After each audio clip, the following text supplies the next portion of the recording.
Très bien, bonjour à toi, je m'appelle Serge Lindy et je suis entrepreneur. Donc si tu me suis et tu suis cette chaîne, ça veut dire que tu es une icône. Je t'invite directement à t'abonner, je t'invite à cliquer sur la cloche de notification pour te permettre d'avoir toutes les vidéos que nous allons produire ici. Je t'invite aussi à cliquer sur les liens qui sont dans la description de la vidéo pour pouvoir nous contacter, pouvoir venir t'abreuver à la source, venir être suivi parce que nous faisons ici, venir dans nos groupes de coaching et pouvoir transformer tes compétences en argent. Alors, je dois te dire avant de commencer que cette chaîne est la chaîne que j'ai toujours voulu rêver avoir quand je commençais l'entrepreneuriat. C'est la seule chaîne du web qui te donne toutes les informations dont tu as besoin pour développer n'importe quelle compétence et surtout pour la transformer en argent. Donc, si ce thème t'intéresse, tu es le bienvenu ici. Je te demande de t'abonner, je te demande de cliquer sur la cloche, je te demande de me poser n'importe quelle question, des questions que tu veux en commentaire. Je te demande de partager la chaîne de manière à ce qu'un plus grand nombre de personnes soient au courant de ce que nous faisons ici. Donc, très bien, j'ai commencé ici à te parler de l'art oratoire, de cette capacité-là que chacun d'entre nous a ou devrait avoir, cette compétence-là que nous devrions avoir à pouvoir exprimer nos idées en public, à pouvoir capter l'attention d'une audience de manière à pouvoir expliquer nos idées, partager nos compétences, lever les fonds, exprimer les idées qui nous semblent pertinentes dans l'heure, de manière à ce que les gens soient au courant de ça, de manière à ce que les gens prennent des décisions par rapport à ces idées. Donc cette compétence est tellement importante que si tu ne l'as pas, elle va miner ton succès dans tous les domaines, peu importe ce que tu fais actuellement. Si tu ne sais pas t'exprimer en public, tu auras beaucoup de peine à avancer, que ce soit dans ta carrière, dans le monde professionnel ou alors pire encore dans l'entrepreneuriat. Donc c'est pour ça que je te recommande extrêmement, urgemment de prendre toutes les vidéos qui sont dans cette série, de les écouter une à une, de pouvoir nous poser des questions sur les éléments que tu ne comprends pas, de manière à ce que tu puisses développer cette compétence. Je te demande aussi de nous contacter de manière à assister à nos coachings, de manière à pouvoir parler devant beaucoup de gens, devant les gens qui nous écoutent, de sorte que tu sois capable de développer cette compétence de manière pratique. Parce que ici, nous ne voulons pas que les enseignements soient théoriques, nous ne voulons pas que les enseignements restent théoriques, nous voulons que tu puisses les porter en toi de manière à être capable de les appliquer au quotidien, surtout de gagner de l'argent par le biais de ces compétences. Donc, je vais continuer donc cette série qui est focalisée sur l'art oratoire. Je vais continuer la série en te parlant de ce que j'appelle le principe de l'attention. Alors, le principe de l'attention, ce sera tout un chapitre dans cet exposé qui va te permettre de comprendre un certain nombre de choses. Premièrement, c'est quoi l'attention? Deuxièmement, pourquoi est-ce que l'attention est importante? Troisièmement, à quoi c'est l'attention dans le cas d'un discours oral? Quatrièmement, quelles sont les techniques qui te permettent de capter l'attention d'une audience de manière à la garder jusqu'à la fin? Donc, si cet ensemble de thèmes te parle, t'intéresse, je t'invite à suivre la vidéo jusqu'à la fin. Tu vas comprendre un grand nombre de choses. Alors, la première question, c'est quoi l'attention? Alors, l'attention, c'est tout simplement la capacité que tu as de te faire écouter patiemment par une audience. D'accord? Je ne vais pas rentrer dans les définitions livresques. Je veux simplement que tu comprennes que tu ne parles pas pour toi, en fait. Ce n'est pas pour toi que tu parles. Tu es en train de parler à une audience. Et si les gens ne te suivent pas, tu n'es en train de rien faire. C'est comme si tu perdais ton temps. D'accord? Or, pour que les gens puissent te suivre, il faut qu'ils prêtent attention à ce que tu fais. Tu vas remarquer que quand tu parles, par exemple, il y a certaines personnes qui regardent leur téléphone. Il y a certaines personnes qui sont en train de parler à leurs voisins. Il y a d'autres qui sont en train de dormir. La question que tu dois te poser, c'est pourquoi? Pourquoi ça se passe comme ça? Pourquoi quand tu parles, les gens n'écoutent pas ce que tu dis? C'est ça la question. Donc, le principe de l'attention vient résoudre ce problème parce que l'attention est primordiale dans le discours public. Si tu n'attires pas l'attention des gens, personne ne va suivre ce que tu es en train de dire, même si ce que tu dis est pertinent. L'erreur que les gens font quand ils prennent la parole en public, c'est qu'ils pensent que le discours est tellement pertinent qu'il n'est pas nécessaire d'attirer l'attention des gens. C'est faux. L'erreur que tu fais, c'est que tu penses que puisque ce que tu dis est important en soi et que c'est pertinent en soi, les gens vont naturellement suivre ce que tu dis. Ça, c'est faux. Voilà, c'est pour ça, c'est tout simplement faux. D'abord, c'est idiot. C'est dur de penser ça parce que tout le monde n'a pas la même capacité de jugement, de pertinence de ce que tu penses être pertinent. Voilà. Même dans une audience homogène, c'est-à-dire que même si tu parles à des scientifiques d'un même niveau, d'un sujet de science, ce n'est pas parce que tu juges ça pertinent que ceux-là vont juger ça pertinent. Voilà. Donc, il est important que tu saches attirer l'attention des gens sur un élément de manière à mettre la chose en perspective. C'est-à-dire, leur montrer que c'est aussi important. Ce n'est pas parce que c'est important en soi, mais c'est parce qu'il y a une méthodologie, une technique, donc une stratégie d'art oratoire qui te permet de leur montrer que c'est aussi important. Donc, ne t'arrête pas seulement à ce que tu dis. Ne t'arrête pas seulement à la pertinence de ce que tu dis. Tu dois être capable de tirer leur attention et de la capter pour longtemps. Si tu veux être pertinent, que ce soit dans ce que tu dis et que ce soit dans ce que tu veux qu'ils fassent de ce que tu dis. Voilà, donc, l'un des éléments importants du principe d'attention, c'est donc le pourquoi. Pourquoi il se pose le problème de l'attention aujourd'hui? Il faut que tu notes que, surtout aujourd'hui, parce que moi j'aime contextualiser les choses, surtout aujourd'hui, l'attention diminue. Le rythme auquel les gens prêtent attention aux choses diminue. Pourquoi? Parce qu'il y a beaucoup plus de médiums qui leur envoient des informations. Ce n'est pas parce que tu es dans une salle où tout est fermé, voilà, tu es en train de faire une présentation, il n'y a que ce que tu dis qui compte, d'accord? Tu es en compétition permanente avec Jennifer Lopez qui est dans son Facebook. Tu es en compétition permanente avec sa femme qui est en train de discuter avec lui à côté. Tu es en compétition permanente avec le dernier buzz de l'artiste préféré de ton pays qui est en train de faire ravage sur Facebook ou sur YouTube. Tu es en compétence avec tous ces gens-là en permanence. Ce n'est pas parce que tu es dans une salle. D'accord? C'est pour ça que dans certaines prises de parole en public, on demande aux gens d'éteindre les téléphones directement, ou alors on demande aux gens de mettre les téléphones sur vibreur de manière à ce qu'il n'y ait pas d'appel direct qui vient perturber les autres personnes qui sont dans la salle. Mais le problème, c'est que même quand tu demandes de faire ça, d'abord, ce n'est pas tout le monde qui fait ça, parce qu'il n'y a aucun moyen de pression que tu as à mettre sur les gens pour qu'ils puissent éteindre leur téléphone. Il n'y a aucun moyen de pression. C'est-à-dire, même si tu leur demandes de faire ça, certains ne vont pas le faire. Donc, il y a toujours une des entrées d'informations. Ce qui se passe donc, c'est que tout ce flux d'informations crée une déficience d'attention aujourd'hui particulièrement. D'accord? C'est pour ça qu'il faut être de plus en plus sophistiqué pour capter l'attention des gens et la garder, surtout la garder dans le temps. Il faut être de plus en plus sophistiqué pour capter l'attention des gens et la garder dans le temps. Le problème de l'attention, c'est qu'il y a beaucoup plus de flux d'informations que les gens ont, peu importe le setting du discours que tu es en train de faire. C'est-à-dire que même si tu fais ça dans une salle, même si tu fais ça, si tu fais encore en public, c'est grave. Peu importe l'endroit où tu fais le discours ou alors tu es en train de parler en public, tu es en compétition permanente avec un ensemble de choses que ces gens-là vont juger de plus en plus important. La question se pose donc, comment tu fais pour capter l'attention des gens? Voilà. Donc, cette question donc, sera au cœur de cette présentation. Donc, je vais t'enseigner un ensemble de techniques. Vraiment, je vais déployer ça comme ça. Et je vais donc enseigner ces techniques. Je vais te montrer comment les appliquer, des exemples. Bon, il y a une technique en particulier sur laquelle je ne vais pas beaucoup m'étaler. Ça s'appelle le storytelling. D'ailleurs, c'est la première technique pour capter. Donc, c'est la technique de l'histoire. La technique est tellement puissante que je ne vais pas m'attarder dessus. Je vais faire toute une saison sur le storytelling. Je vais te montrer comment construire de belles histoires, comment capter l'attention des gens avec les histoires, comment raconter les histoires de manière à ne pas être rébarbatif ou à ne pas perdre du temps aux gens, etc. Donc, on va simplement passer la technique du storytelling. Je ne vais pas t'en dire plus puisque je vais consacrer toute une saison dessus. Alors, la deuxième technique que je vais te présenter ici, c'est ce que j'appelle le questionnement.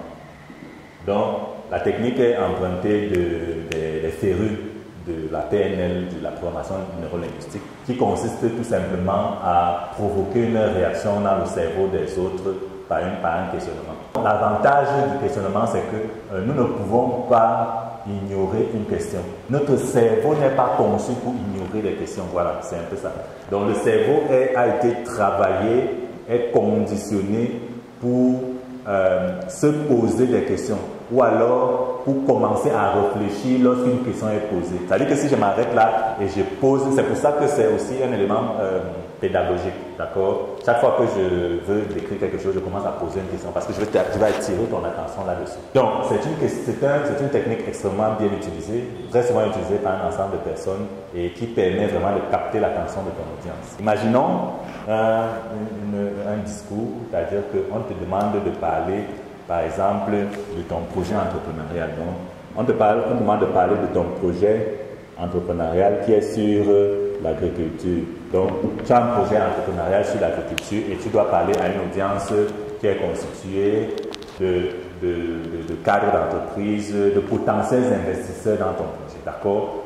L'idée, c'est comment est-ce que tu peux faire pour poser une question et attirer leur attention par le biais de cette question. Comment est-ce que tu peux utiliser la technique du questionnement pour attirer leur attention? Donc, tu vois, le fait que je pose cette question même est en train d'attirer ton attention parce que ton cerveau ne peut pas s'empêcher de commencer à réfléchir par rapport à ça. Donc, l'idée, c'est que le plus important n'est pas de répondre à la question, d'accord? Le plus important, je ne posais même pas la question pour que tu y répondes. Je posais la question pour capter ton attention et pour la garder. Donc, ton cerveau est conçu pour accepter, traiter les questions.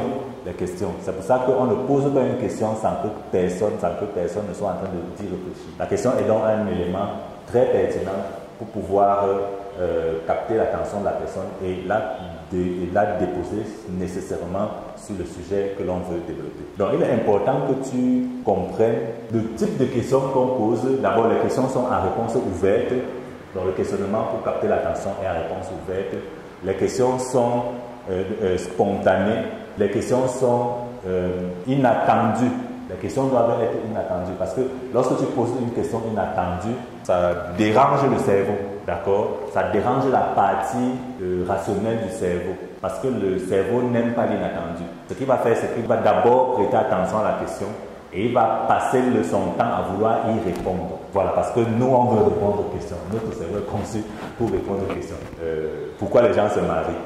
Tout le monde commence à répondre. D'où est-ce que nous venons? Quand tu vois les choses comme la religion, la science, tout ça a été marqué par les questionnements que les gens ont, la philosophie, tout le blablabla. Tout ça a été marqué par les questionnements que les gens ont eu. Les gens ont du mal à vivre avec les questions. C'est pour ça que la question est un élément très pertinent pour pouvoir attirer l'attention des gens. Alors, je m'avais maintenant posé la question réellement. Comment est-ce que tu peux faire pour poser une question qui va te permettre d'attirer l'attention? C'est un thème comme investir dans l'agriculture en Afrique. C'est un exercice que je te donne. Je te demande d'écrire sur le papier, de trouver des formulations de questionnement qui, énoncés en début de discours, peuvent attirer l'attention de ton audience. Donc, quand tu as fini l'exercice, je te demande de venir en commentaire, disons après ou alors après quelques temps, me donner la réponse que tu penses être correcte. Ou alors je te demande de nous contacter via les liens qui sont à la description de la vidéo, de prendre attache avec nous et de me présenter ça de manière à ce que je puisse te donner mon avis là-dessus. Ce sera un exercice extrêmement pertinent. C'est pour ça que je veux que cet enseignement soit interactif. Donc, exercice numéro 1, tu vas utiliser la technique du questionnement pour pouvoir capter ton audience. La technique numéro 3, c'est ce que j'appelle le contact visuel. Donc, il y a des techniques qui sont orales, il y a des techniques d'attention qui sont aussi corporelles. De toutes les manières, c'est ton corps qui fait ton discours. Et bon, dans la forme présentée, je vais te parler des éléments de communication, des éléments de langage non verbal ou verbal qui vont te permettre de bien comprendre ce principe. Donc, ce qu'il faut comprendre, c'est que pour attirer l'attention des gens, tu dois travailler ton contact visuel, d'accord? Tu dois regarder les gens dans les yeux, mais pas longtemps. L'idée veut que tu ne sois pas longtemps, que tu le fasses. Tu dois être capable de faire des pauses stratégiques dans ton discours et tu dois être capable de traduire ton émotion par le regard. Voilà, je sais que c'est un peu flou comme ça, dit comme ça, mais ça se passe vraiment dans la pratique. C'est pour ça que c'est très difficile de faire de l'art oratoire avec des cours théoriques. Donc, on travaille, il y a des exercices de travail du regard, de l'adresse, c'est-à-dire de la foule. Il y a des exercices de langage non verbal qu'on fait. D'ailleurs, je vais te donner des exercices. Il y a des exercices qui te permettent de travailler le contact visuel de manière à ce que tu puisses attirer l'attention parce que les gens sont attirés par les gens. C'est-à-dire le cerveau a évolué de manière à reconnaître les figures humaines. Ce qui fait que dans un emplacement où il y a des figures humaines, l'œil humain va beaucoup plus tendre vers les figures qui sont familières, c'est-à-dire les figures qui ressemblent aux figures humaines. Et puis, les yeux ont un certain pouvoir de transmission d'émotions avec lequel tu dois jouer. Donc, lorsque tu regardes les gens, donc c'est pour ça que quand tu parles, tu dois regarder les gens dans les yeux. Tu dois les regarder dans les yeux, tu ne dois pas les fuir du regard. Tu dois transmettre les émotions que tu ressens par le regard, de manière à ce que tu puisses être capable d'attirer leur attention.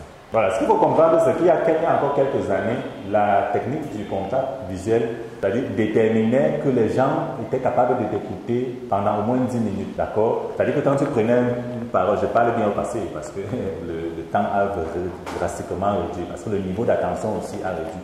Donc, à l'époque, quand tu prenais la parole, les gens pouvaient décider après 10 minutes de continuer à te suivre ou pas.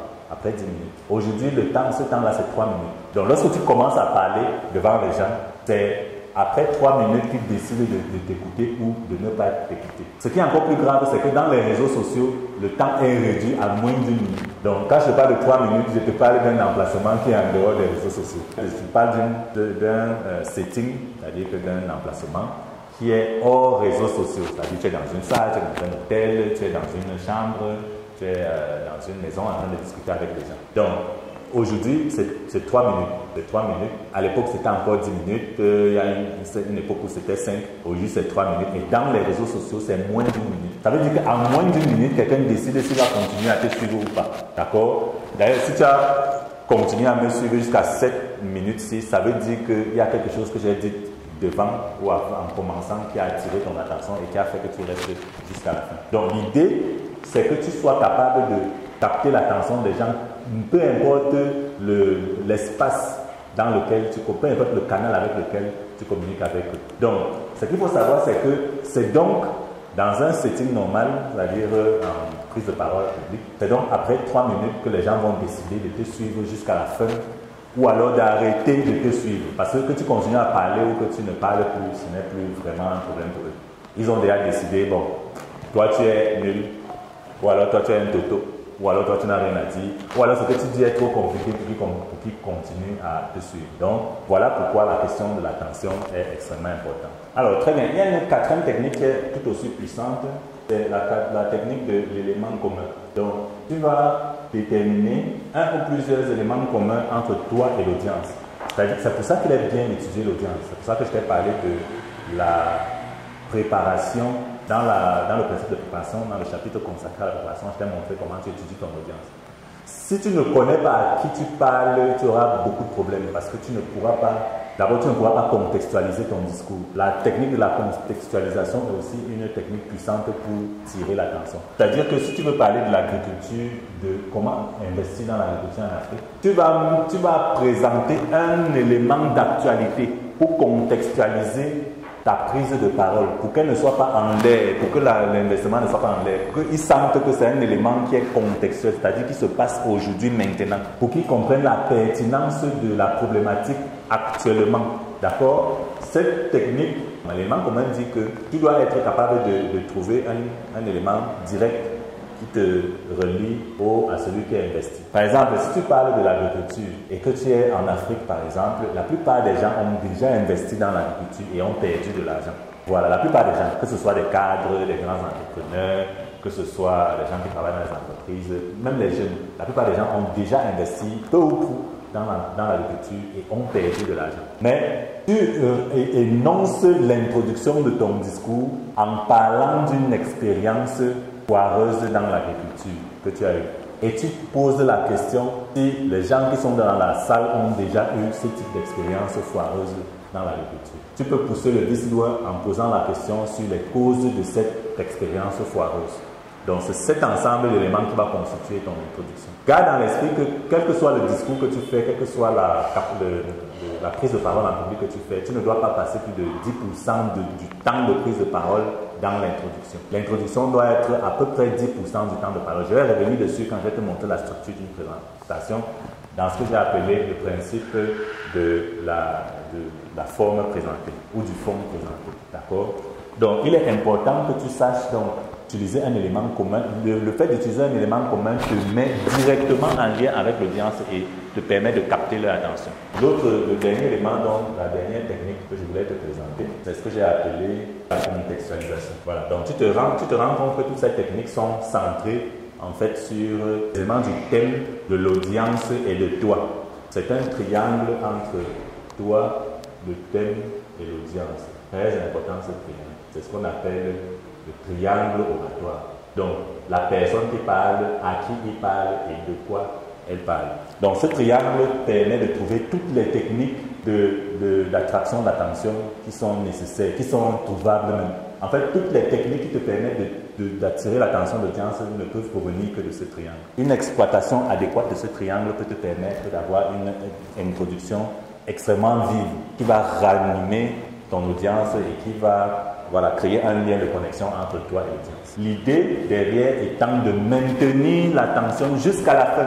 Parce que ça ne sert à rien de capter l'attention si tu vas la gâter ou alors si tu ne vas pas capable de la maintenir jusqu'à la fin. Donc très bien, j'espère que ces techniques, une fois que tu vas commencer à les appliquer, vont te permettre de savoir capter l'attention de n'importe quelle audience, à n'importe quel setting, que ce soit en prise de parole publique, que ce soit devant des caméras, que ce soit dans une interview ou dans toute autre présentation publique que tu auras à faire. Donc, pour faire un résumé simple, je t'ai parlé de 5 techniques pour capter l'attention de n'importe quelle audience. Les 5 techniques, en fait, dérivent de ce que j'ai appelé le triangle oratoire, qui part de la personne qui présente à l'audience jusqu'au sujet de présentation. Donc, ce triangle bien exploité te permet de trouver la technique du storytelling. La technique du storytelling parle de toi, d'une expérience que tu as vécue ou d'une expérience que quelqu'un que tu connais a vécu, quelqu'un qui ressemble à l'audience. Ça ne doit pas être un élément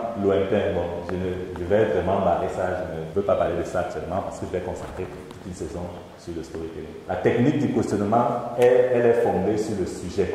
Voilà, donc tu poses une question violente, inattendue sur le sujet qui permet de réveiller même les cadavres qui sont dans la salle et qui sont en train de suivre les nouvelles sur Facebook. La technique du contact visuel, c'est une technique qui va de toi à l'audience, pas au sujet. Donc de toi à l'audience. Donc c'est une technique de connexion.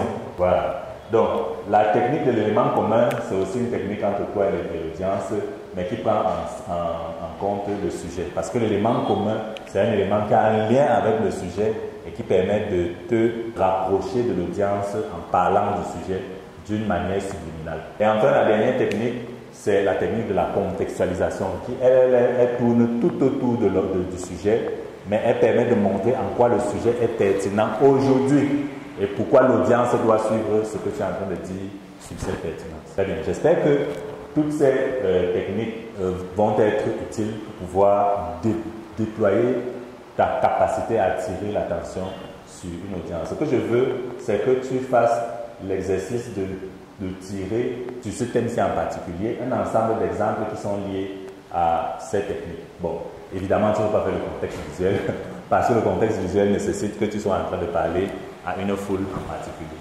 Donc, moi je m'appelle Serge Bindi, je parlais aujourd'hui de l'art oratoire dans le principe d'attention et je te donne rendez-vous au sommet.